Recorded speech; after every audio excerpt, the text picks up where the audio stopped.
Session 2021-22 में सभी का स्वागत है। देखते हैं हमारे टीचर्स की टीम ने क्या आप लोगों के लिए तैयार किया है। बने रहिए कमल एकेडमिक कोच पे और अपने बच्चों की पढ़ाई पे बिल्कुल लापरवाही ना बरतते हुए हमारे टीचर्स के प्रयासों को साथ दीजिए अपना, जिससे कि पढ़ाई प्रॉपरली हो सके। आइए देखते हैं आज क्या पढ़ने वाले हैं। Good morning children, today we will study English. English में आज हम पढ़ेंगे phonic sound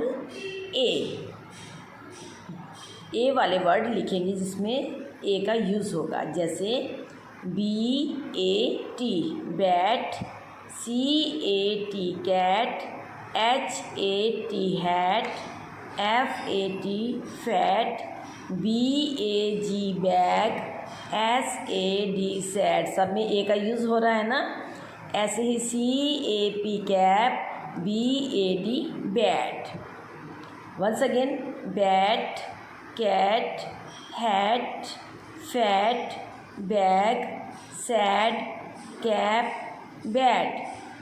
NEET and clean आपको अपनी कॉपी में इसको लिखना भी है, speak and write neat and clean. Okay, और इसको क्या करना है, English book read page number 5। आपको इंग्लिश की जो बुक है उसका पेज नंबर 5 को पढ़ना है, रीड करना है। Okay children.